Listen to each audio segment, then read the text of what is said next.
Okay,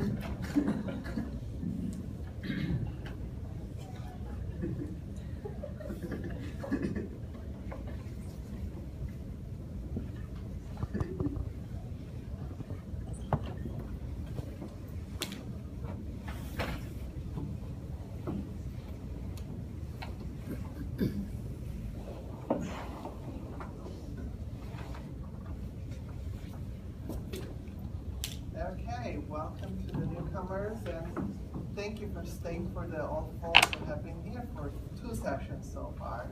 Our last speaker today is Andrew Martinek. Andrew is Communication Studies major, and his title is Infrastructure, I don't even know her, investigation of the contributing factors to bicycle infrastructure. We can say this. Awesome. Well, thank you so much, Dr. Ty. Thank you all so much for coming out today. Like Dr. Ty said, my name is Andrew Martinek. I'm a Communication Studies major here at the college. I'm from Denver, Colorado, and I looked at the contributing factors to bicycle infrastructure within cities. So I've been a bicycle rider since my sophomore year of high school. I came into my experience here at the College of Wooster knowing that I somehow wanted to do bicycles for my independent study.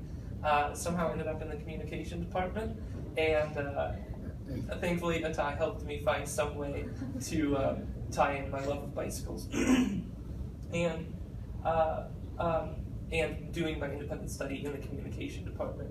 So I guess starting at the beginning is my start of getting into bicycles in high school, and then after that was going to Copenhagen.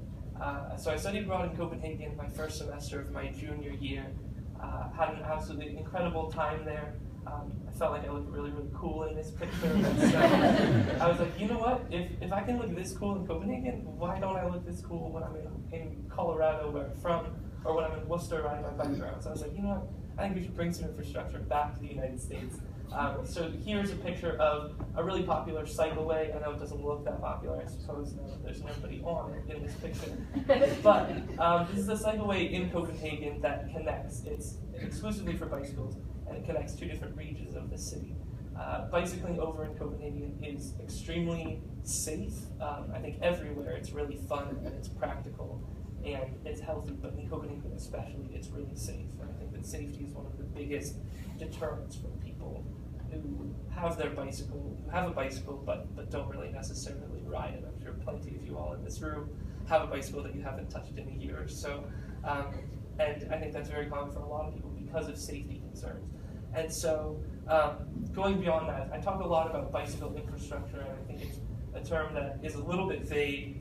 And so infrastructure itself, I talk a lot about kind of transportation infrastructure, which is going to be more of like the pavement and the metal and the plastic that helps you all get, that provides basically the roads and the sidewalks that allow you to get from point A to point B. And so bicycle infrastructure more specifically, a lot of people think of bike lanes, which is definitely the most popular of the options. There are also protected bike lanes, you've got bike racks, everything that makes your trip from point A to point B a little bit easier.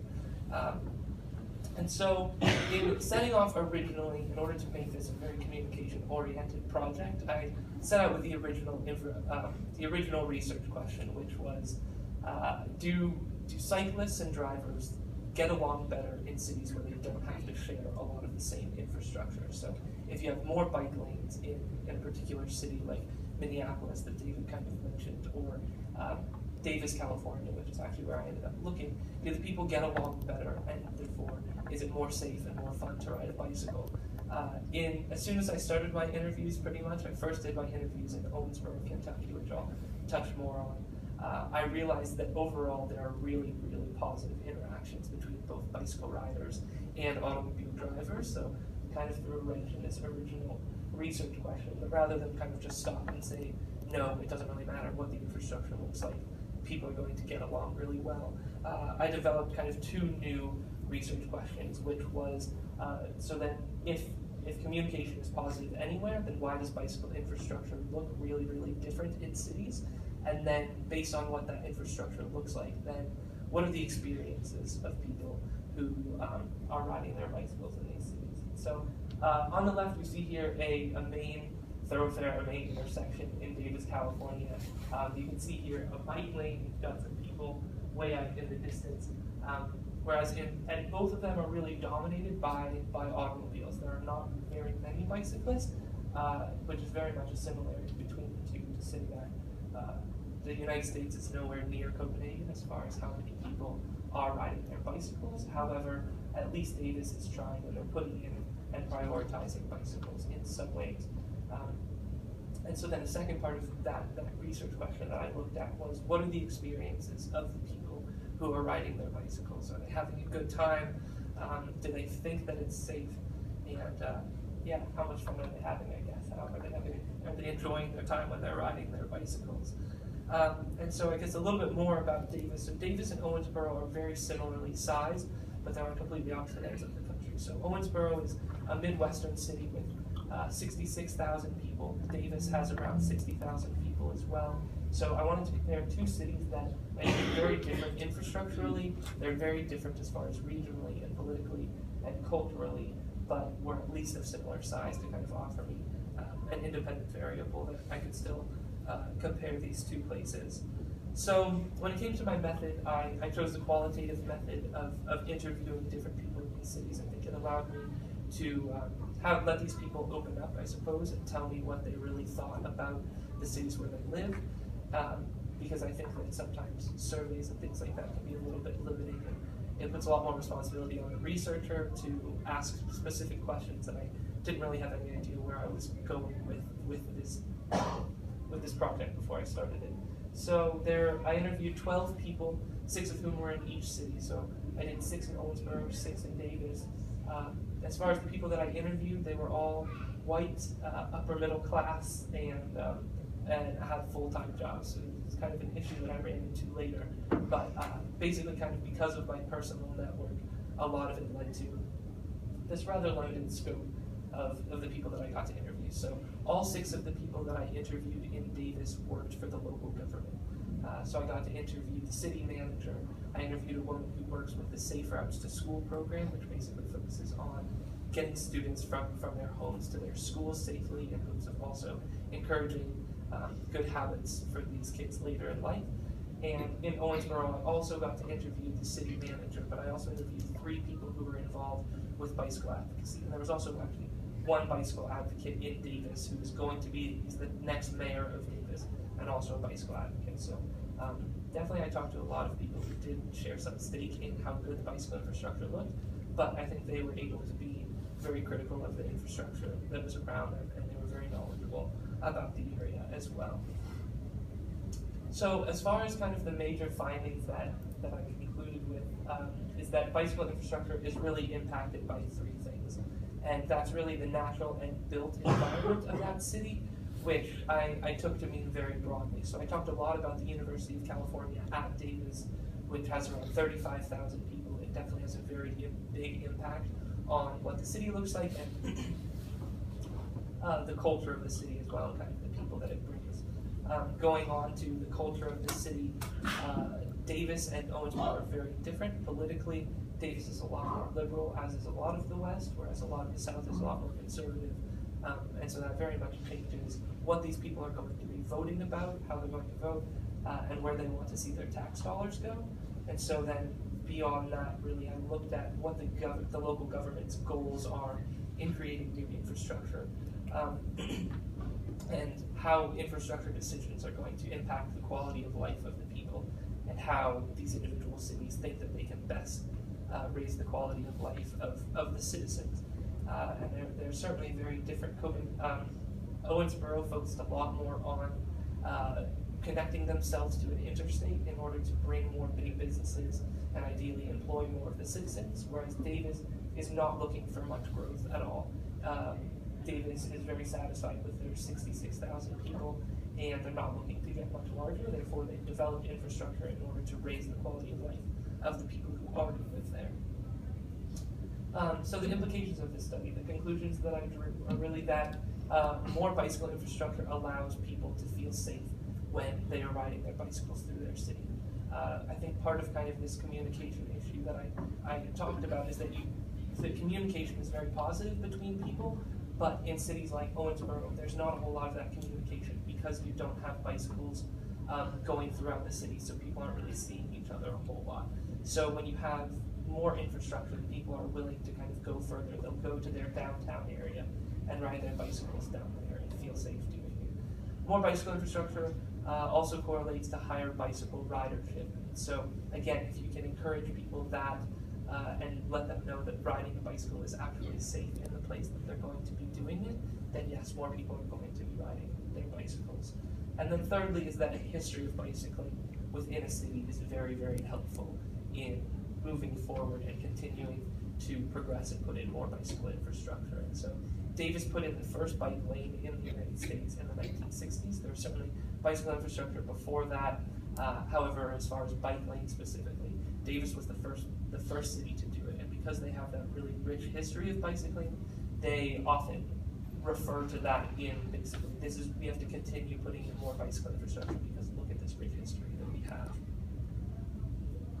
I certainly ran into limitations while I was performing this research, and I've kind of taken those limitations and said, this is what I think other scholars should do differently from what I do. So I was very much limited in that I only had 2 cities that I looked at, and I looked at them a lot based on my personal network and kind of the people that I had access to in these 2 places. And I think that because of that, I studied 2 mid-sized cities, and I think that limited my scope. I think that there are a lot of smaller cities and a lot of larger cities that people should certainly look at because they offer very cool ways of designing infrastructure, and I think communication patterns are very different as well.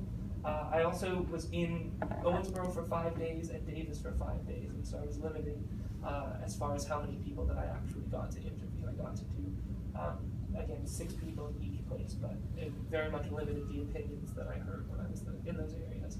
And thirdly, and I think most importantly, is that because my participants were very homogenous, that only expressed a very limited opinion. This picture here is an immigrant from El Salvador who commutes to work and he sells groceries off of his bicycle. And I definitely heard no opinions of people who basically sell things off of their bicycle for a living, or people who ride their bicycles because they have no other use. Every person that I interviewed also had a car, and bicycling was just for fun. And so I think that other interviewers, other researchers should look more at people who don't have as much of a choice in their infrastructure decisions because they offer very different opinions from many other people. So kind of wrapping up, I suppose this is me like going onward into the future. That's what I'm going to say. But I absolutely love urban studies. I think that bicycle infrastructure is a really interesting way of looking at how you can make cities better.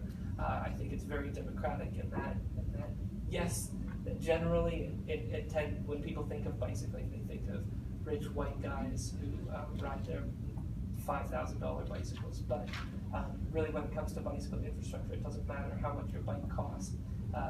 Everybody's kind of pedaling, I suppose, with the same speed. When they're in cities especially. So I hope to kind of go on into the future and do more with urban studies and making people's lives better and making it easier and safer to ride bikes. Thank you all so much.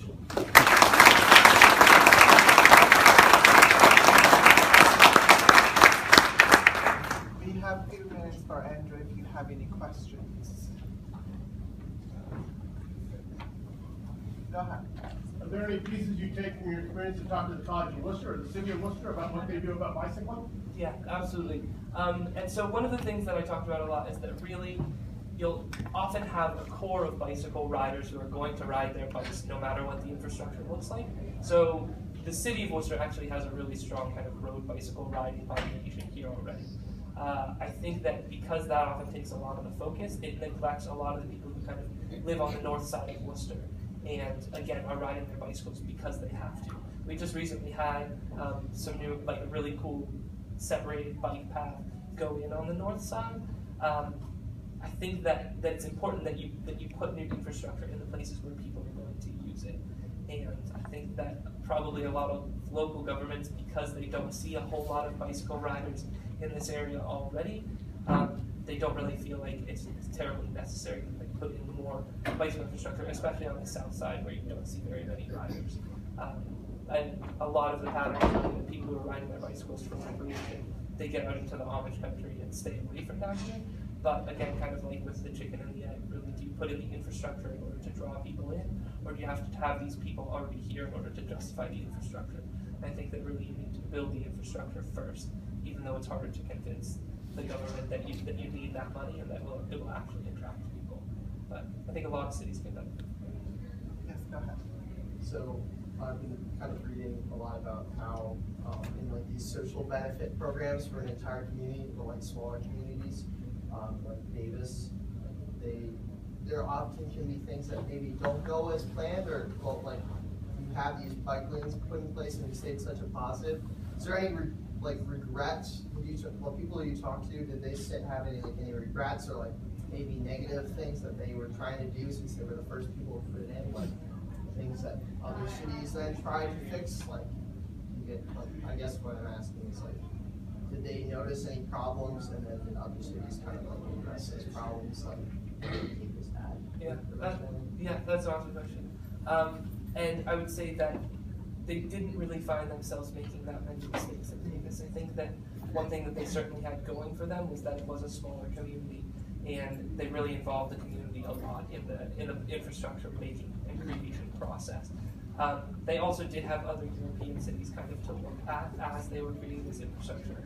Their first bike lane was inspired by a city in the Netherlands after some professors kind of returned. But that's not to say that these problems don't happen.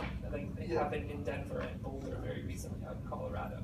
And I think that really the biggest way that you can avoid making those bad decisions is through including the community in the process, by talking to the actual bicycle riders themselves and asking them what they want to see in the changes in the infrastructure.